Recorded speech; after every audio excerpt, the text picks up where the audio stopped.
In the last lecture, I worked out the Foldy-Wauthausen transformation for the case of hydrogen atom, and to see the various terms, it is useful to keep in mind the order of the magnitude for this particular problem. And to summarize again, the terms which I defined last time, out of them the first transformation and the corresponding part of the Hamiltonian, they are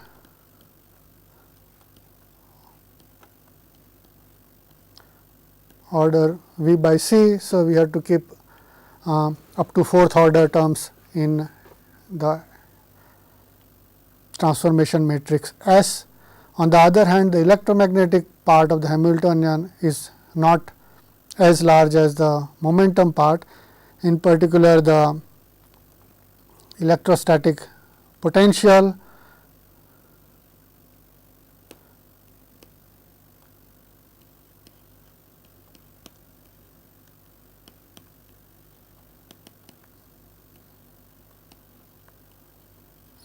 which is of the same order as the kinetic energy in case of hydrogen atom,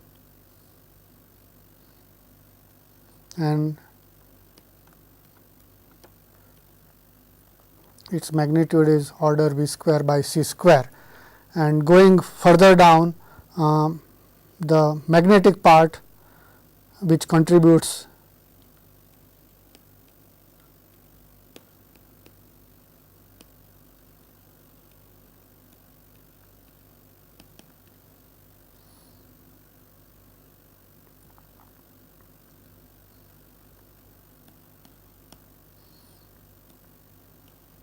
which is order V cube by C cube. In particular, it is one order V by C down compared to the electrostatic energy, as is typically the case under Lorentz transformations starting from an electric field. So, these are the various terms which appear, and if you now look at the various contributions. So, the magnetic field actually appears in the time derivative of S1. So, the time derivative is also of the third order in V by C expansion, and that is why we kept many fewer terms involving time derivative than the simple powers of S. So, with these terms, the simple powers of S basically produce the corresponding expansion of square root of p square plus m square part of the Hamiltonian and the kinetic energy. But when we include electromagnetic coupling, the same terms also gave rise to this coupling of spin to the magnetic field. Now, today we will look at the terms which arise completely from the electromagnetic fields, and they come through the commutators of the operator S with the electromagnetic fields. We can evaluate those things in two parts. The commutator required is actually a double commutator. The first commutator will simplify as commutator of O with electrostatic potential energy E, and it combines with the time derivative of O itself, and this can be now easily evaluated to be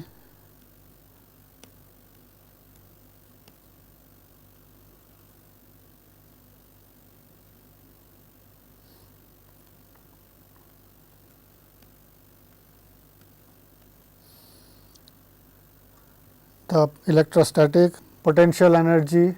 The gradient comes by converting momentum to position space representation, and the second term basically gives rise to alpha dotted with A in the coefficient of proportionality is E by C.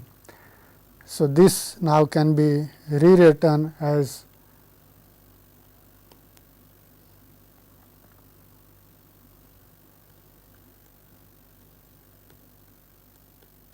alpha dot E using the general definition of electric field in terms of the potential as well as the time derivative of the vector potential. There is a time derivative acting on this A. So, this is the first commutator which we need, and the total part of the Hamiltonian now consists of a second commutator of this quantity with O, and that amounts to O commutator with I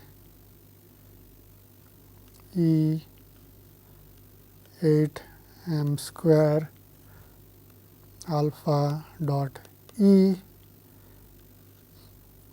which can again be worked out by converting the P to a gradient operator acting on this alpha dot E.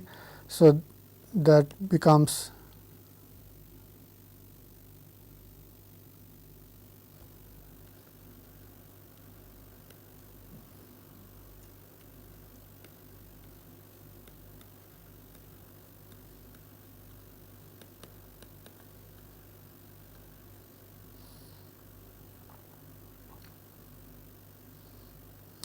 factor of C here. This can be expanded by the commutators of the 2 alpha producing the matrix sigma as well as the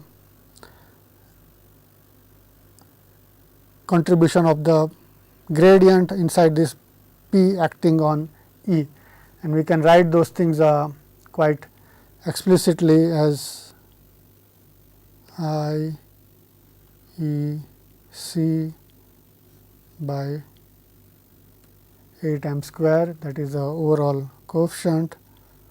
Then the various part, one is the P directly acting on E, which will contribute with the coefficients of alpha. So, it will be summed over say indices I and j, alpha I, alpha j, and then gradient gives minus I derivative of E j with respect to x I. So, this is the contribution for P acting on E, and then the alphas may not commute, and that produces a term which is the sigma matrix, and the contribution of that thing is 2 I matrix sigma dotted with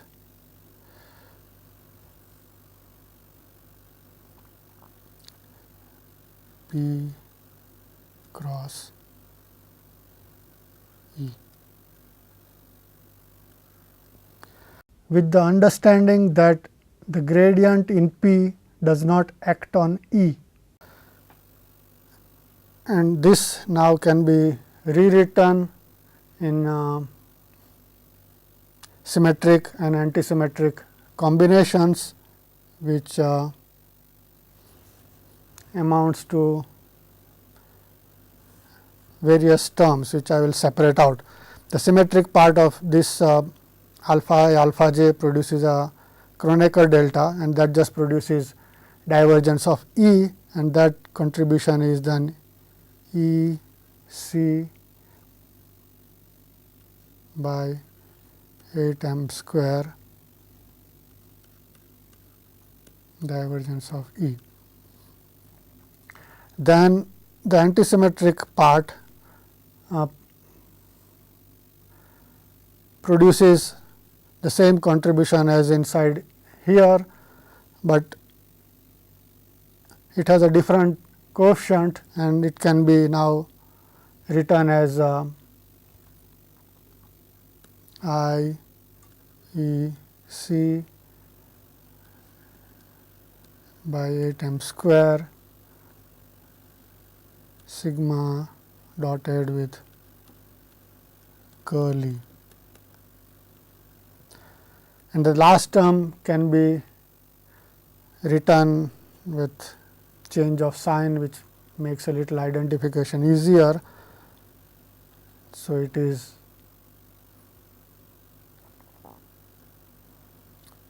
plus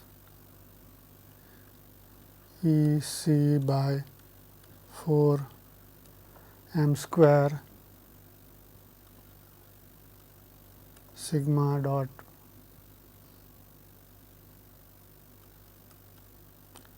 E cross P. So, this is the final electromagnetic terms appearing in the Hamiltonian. In particular, these are all of the order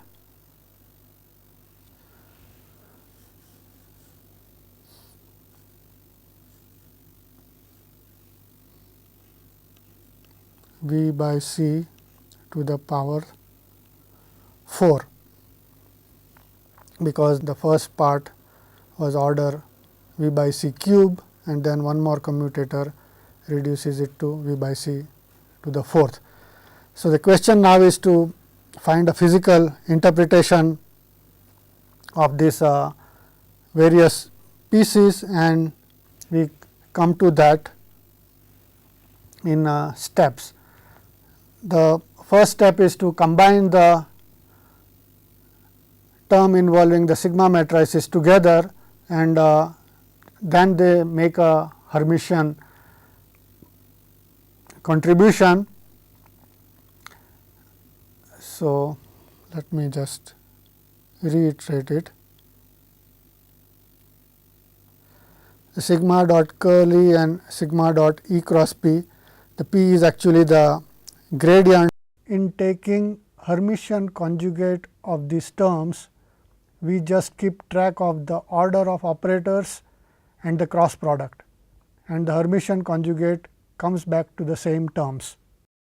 The factors of H cross I have left out in writing down this expression completely. I will insert them soon to get a completely dimension full result. So, the terms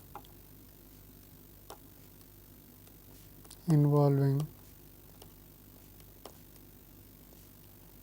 sigma are Hermitian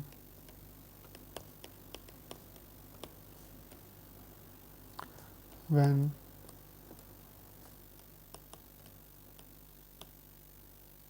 taken together, and they have a particular interpretation if you take the electrostatic potential to a particular form. So, for a central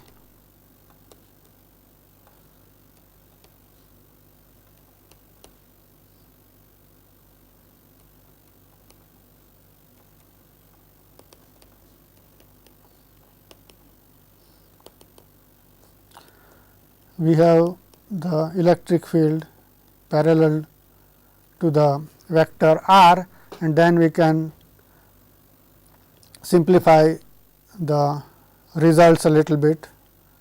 And one more property which is useful is the curl of E happens to be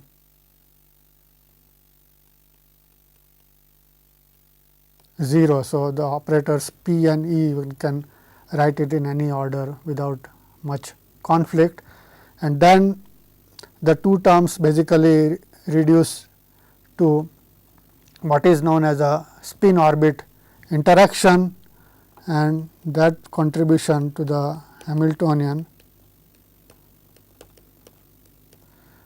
is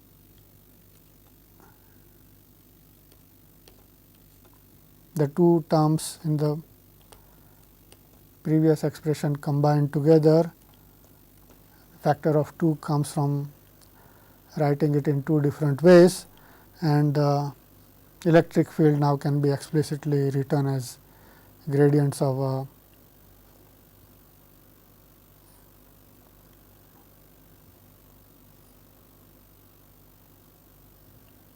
potential which is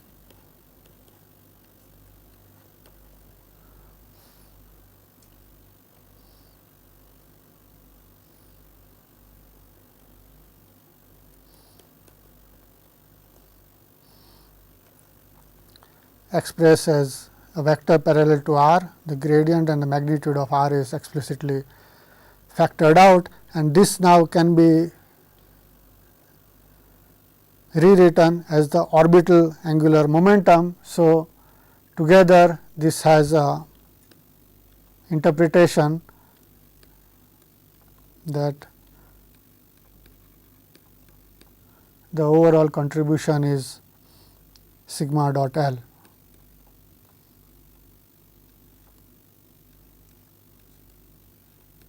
V is just the electrostatic potential, and we have a dipole-dipole coupling between the spin magnetic moment and the orbital magnetic moment. This can be interpreted is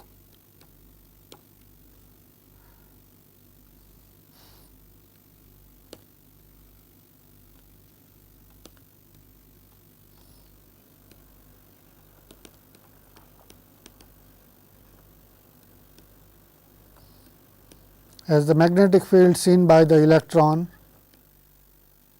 in its rest frame. In this frame, the nucleus is moving and that produces a magnetic field, and the spin of the electron interacts with this magnetic field. The feature which is specific to special relativity is built inside this, that it includes the effect known as Thomas precession,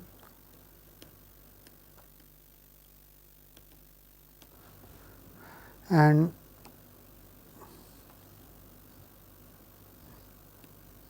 that shows that the gyromagnetic ratio for the orbital part is 1.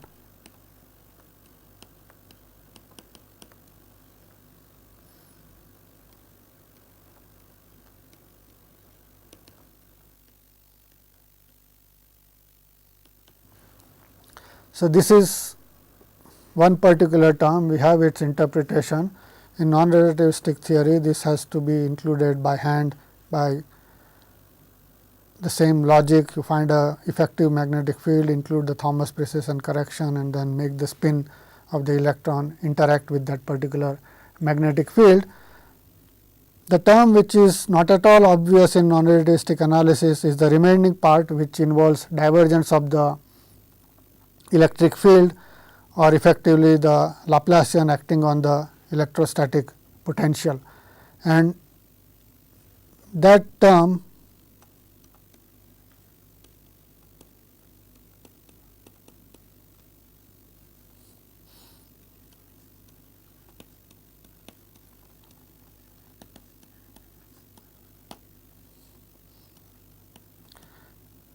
is known as the Darwin term by the person who explained it, and it expresses the fact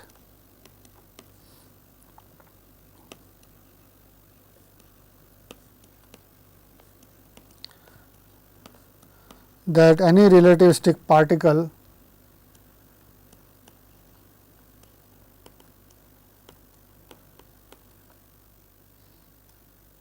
cannot be localized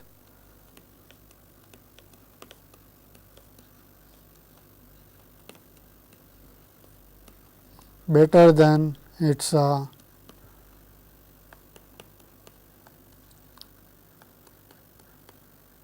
Compton wavelength,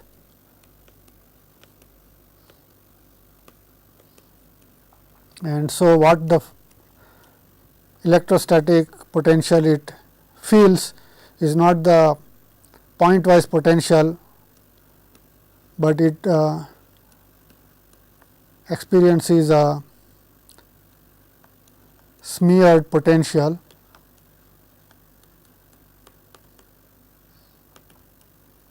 and this smeared potential is different than the pointwise potential, and the difference is essentially this Darwin term. It is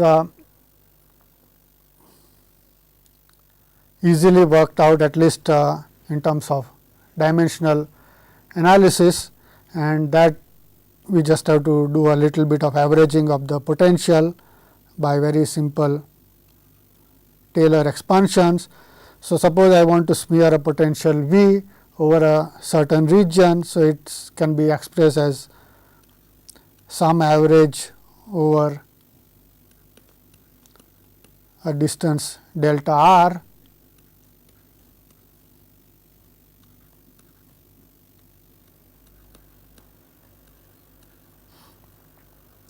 and that can be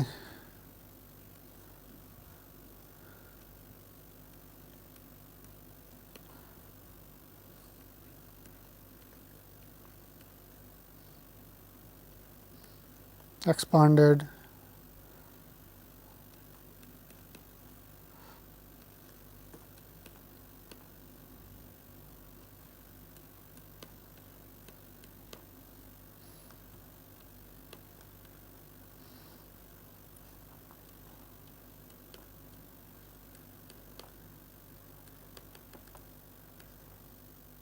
and for isotropic averaging, the delta r contributes to nothing, and this second order term is proportional to Kronecker delta, means I and j have to be equal, and that can be then rewritten as delta r in one coordinate direction is 1/3 of the total delta r vector square, and then the second term basically gives the effect, which is delta r square times the Laplacian acting on the field. Here we assumed isotropic distribution for delta r, and then the coefficients of various derivatives in del square V got added together, which produces del by del x square plus del by del y square plus del by del z square, and so totally they add up to the Laplacian. And this 1/6 factor came in because we use the total delta r and not the just the individual components. And then this term matches with the expression which achieved when we use the value of delta r of the order of Compton wavelength. Then the term which is here exactly turns out to be the expression which we have seen before. Its divergence of E multiplied by all these various coefficient is nothing but the Laplacian suppressed with a scale of the order of Compton wavelength. So, this is the understanding of various terms which have appeared so far in the hydrogen atom analysis, and there are peculiar relativistic effects which actually can be observed, and they have been verified in comparing the theoretical expressions with experimental data. But it helps us understand various relativistic effect and their sources in terms of theoretically well defined contribution, what is spin, what is orbital angular momentum, what is a Compton wavelength scale, and so on and so forth. Now, let us move on to a different problem.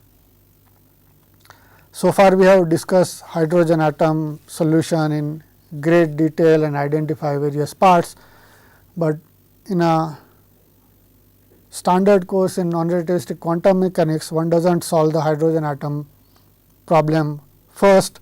One starts out by solving simpler problems like particle in a box or a harmonic oscillator, and it is worth wondering why we did not tackle those kind of problems first before jumping all the way to the hydrogen atom, and there is a particular reason for that, and it is often not mentioned in the textbook. The reason is simple enough that the solution to the problems is of a completely different type. It requires extra ingredients which are not seen in a single particle theories, and that is possible or that happens when there are potentials which are sort of unbounded or going all the way to infinity. In particular, it does not have to go all the way to infinity, but if the potentials become larger than the rest mass energy of the problem, which is m c square, then new effects enter, and if you solve the Dirac equation directly without worrying about those kind of effects, it leaves to some puzzling features, and they have been historically called paradoxes. We do not have to interpret now them as paradoxes, we just have to interpret them in a appropriate language, and that requires going beyond the description of a single particle theory. So, when there are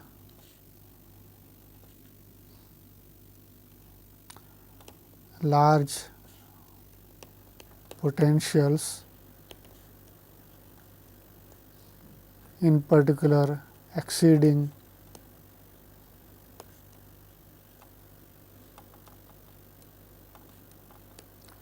two m c square, one cannot limit the discussion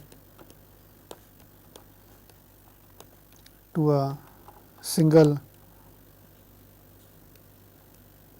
particle theory.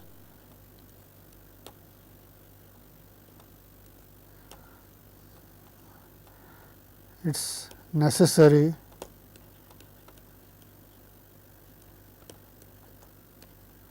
to include processes of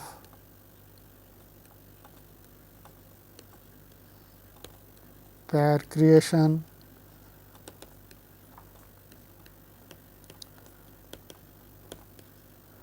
and annihilation to understand what exactly goes on. And this is exactly the reason for leaving out any discussion of a particle in a box or a harmonic oscillator. In those particular cases, the potential goes all the way to infinity at large distances, and so that is certainly much larger than 2 m c square. So, one gets new effect, and before developing the machinery to deal with this pair creation and annihilation, we really cannot do full justice to those particular problems, and that is the crux of why those problems are not discussed, and the hydrogen atom problem is worked out in a complete solution. And what appears in this pair processes can be understood by looking at a much simpler problem than a bound state like a potential well or a harmonic oscillator, and that is historically known as the Klein paradox, and the version which I am going to describe is essentially reflection from a potential barrier for a Dirac particle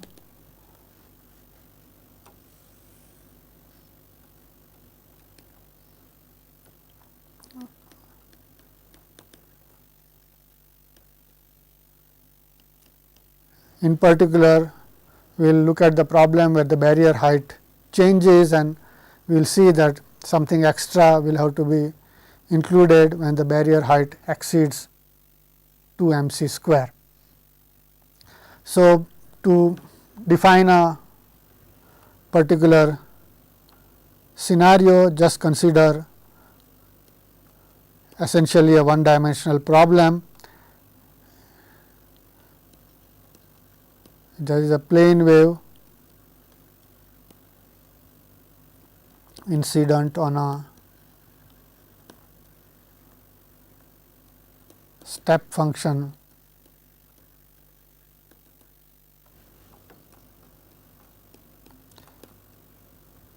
barrier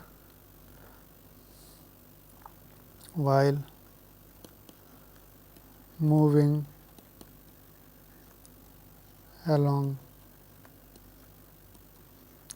z direction, and we will just take to be the simple electromagnetic potential of this type. So, pictorially I can represent as V of z. The barrier will be at z equal to 0. For negative value of z, I take the potential to be 0, and positive value of z will take to potential to be V 0, and this is the origin, and the z coordinate is chosen for convenience, so that the matrices which appear in the spin part of the wave function are diagonal. So, in this process, as long as the potential is independent of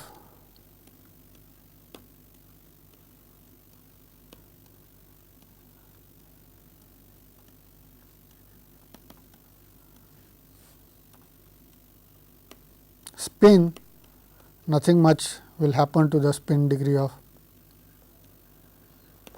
freedom, and we can directly see the effect of the solutions of positive energy as well as negative energy. So, now let us try to solve the Dirac equation in this particular geometry. The plane wave has a very simple dispersion relation. So, we will take the incident wave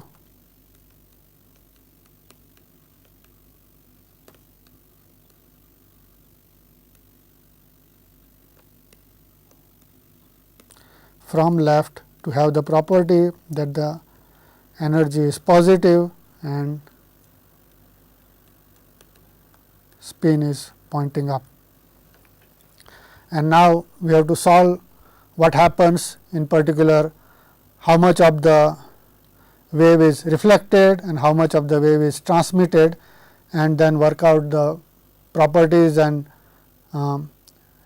analyze the amount of reflection as well as amount of transmission. So, this can be done rather easily by writing down simple plane wave solution. Let me just write down a very general form without worrying too much about normalizations. So, on the incidence part, we simply have the wave function 1 0 for the upper component and the lower component are decided by the usual non-relativistic approximation which I have seen before.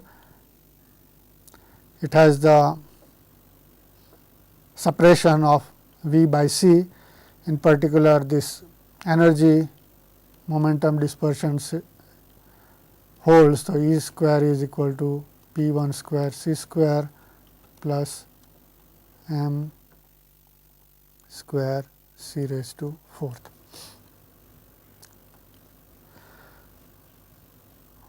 Now, for the reflected and the transmitted part, the wave function could have a more general structure, and we will solve it in generality by imposing the necessary boundary conditions. So, let me take a general expression for the reflected part, with one part is moving backwards and it will have the momentum direction reversed. So,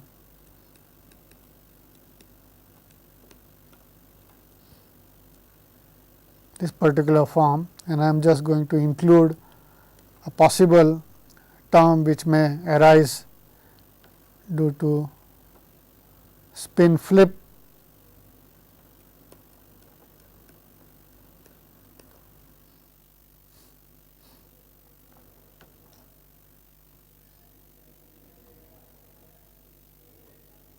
where the wave function will become 0, 1, 0 and then the structure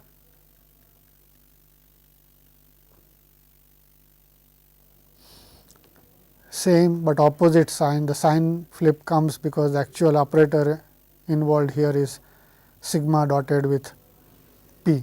So, this is a general form for a reflected part, and we will again take a similar expression for the transmitted part, except that now it will have a different potential and so different value of momentum.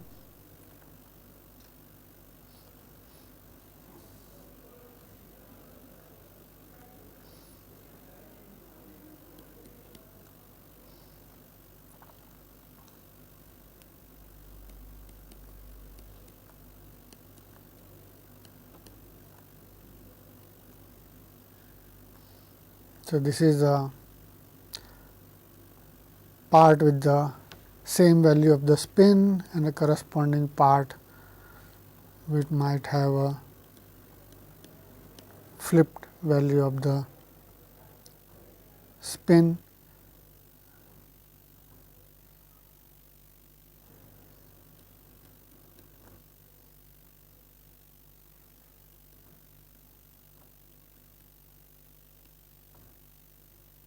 And of course, P 2 is determined by the same dispersion relation, except that it will now have the form that E minus V 0 square is equal to P 2 square C square plus m square C raised to 4. So, these are the wave functions, and to solve the problem we have to match them at the boundary. So,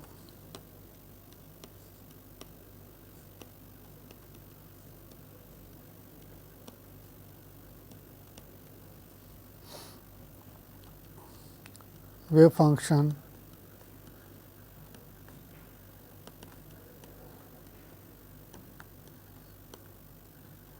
has to be continuous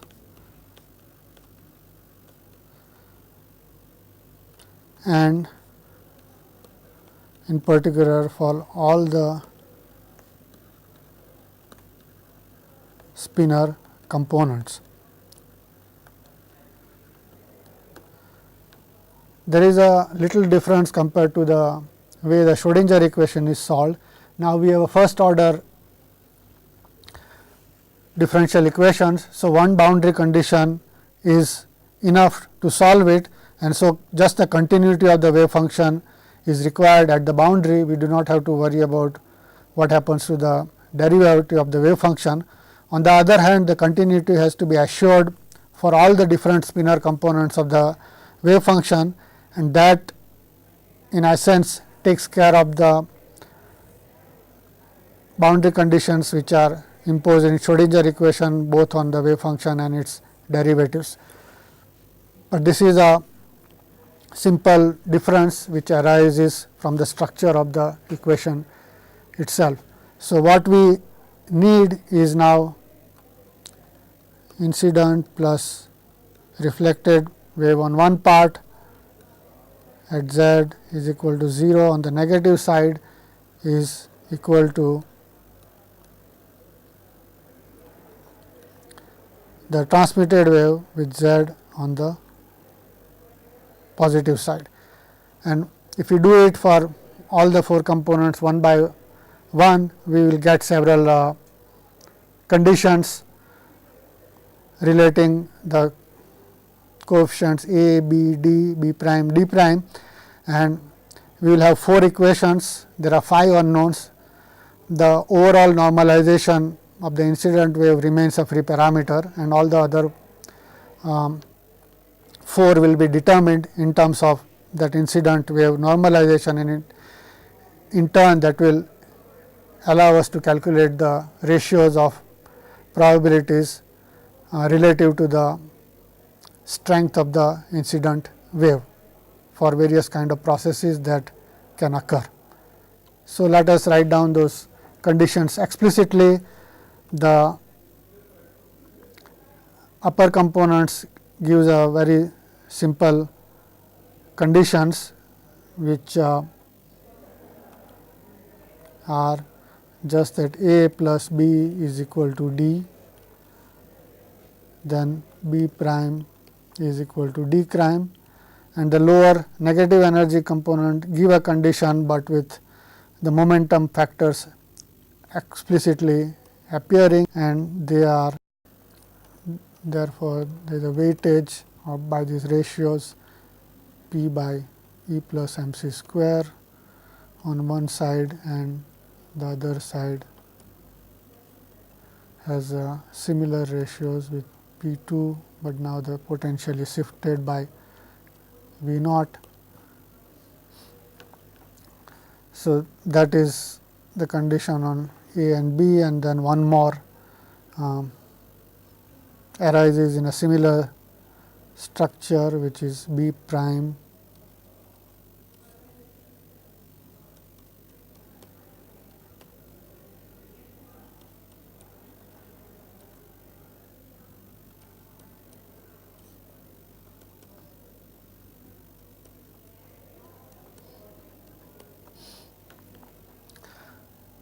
So, these are the all the 4 matching condition.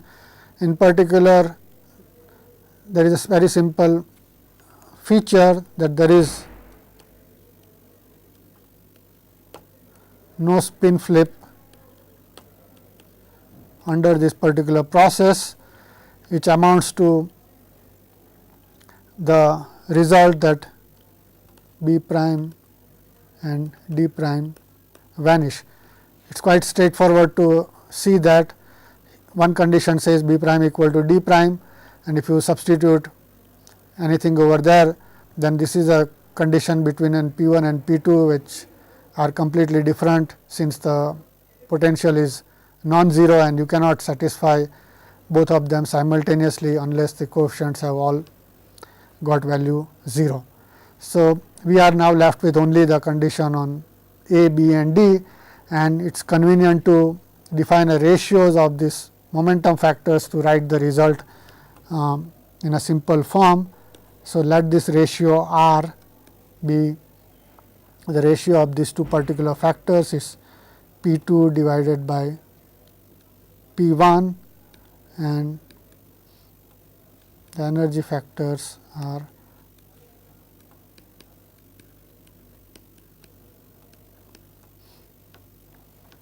E plus m c square and E minus V 0 plus m c square. The thing to keep in mind is the potential can have different values, and in particular we can explore the region where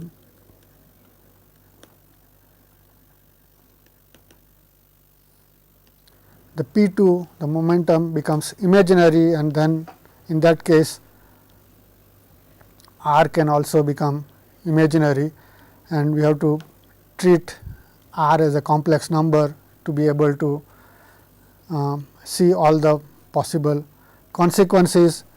And with this particular thing in mind, we can easily work out now what the ratios is. A plus B is D, and A minus B will be equal to R times D. And so, by simple linear combination, we have the results immediately, that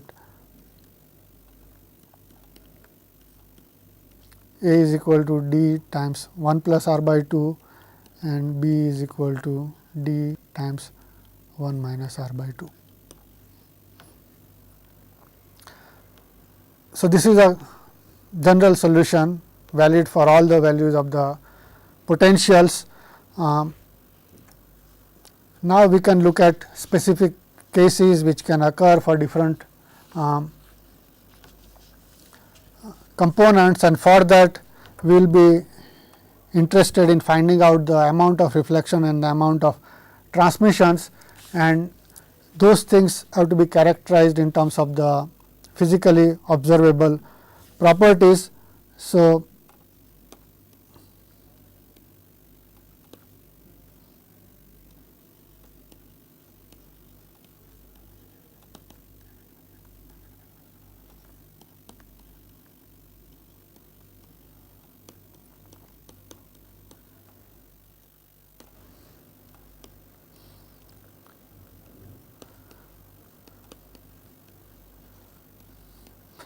that particular observable, which we have seen before as well, by the current appropriate to this particular geometry, and we have the waves moving along z direction. So, this particular current will be the z component, and its expression we have seen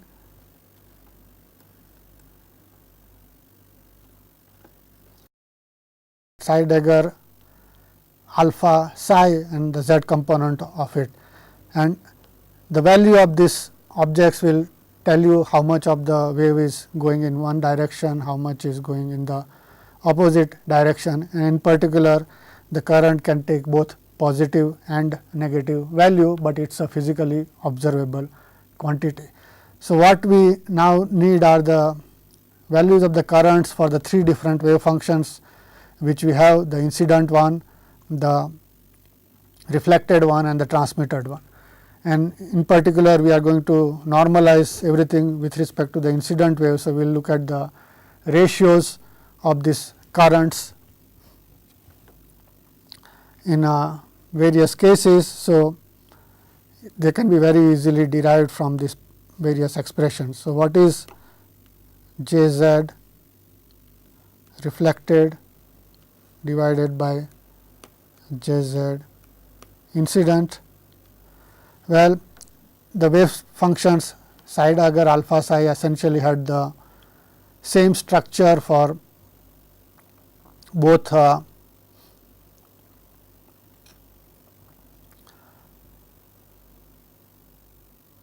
incident and the reflected wave, because all that mattered was the components of the lower components of psi, whether a plus p 1 or a minus p 1, and that contribution in Scheidegger psi, the sign actually gets squared, and we have no other change. So, this result is actually nothing but mod b square divided by mod a square, and from the formula above it can be easily written as 1 minus r square divided by 1 plus r square. Note that I have kept the absolute value sign allowing for the possibility that R can be a general complex number.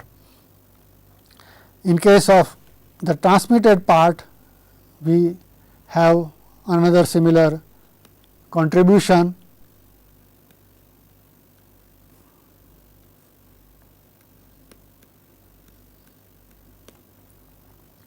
But now the wave function is little different. In particular, the lower component on one side is P 2 and the other side is P 1. And if you remember what the alpha z looks like, it is a sigma matrix on the off diagonal part which couples the upper component to the lower component. So, this value of the current is actually just the product of the magnitude of the upper component and the lower component, and looking at the previous expression, these two components differ by the value of P 1 and P 2 as well as the potential. If you want to take the ratio, this ratio between these two quantities is exactly what defined the quantity which we labeled as R, and so this object is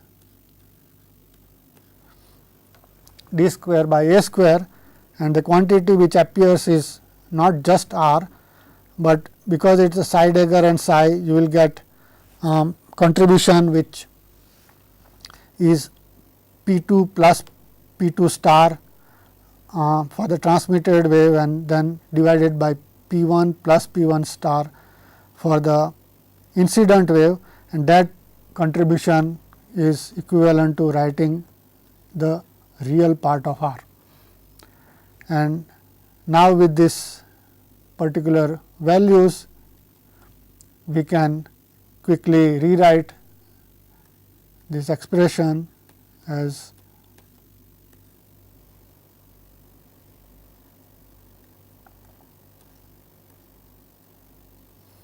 ratio of real part R to 1 plus R by 2 whole thing square.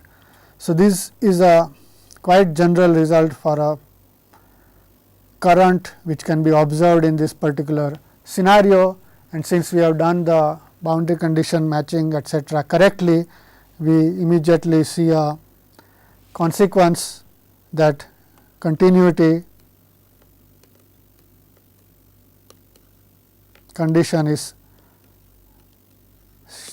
satisfied, which just says that the first ratio and the second ratios, if you add them up, they add up to 1, or equivalently you can write that J Z I is equal to J Z reflected plus J Z transmitted.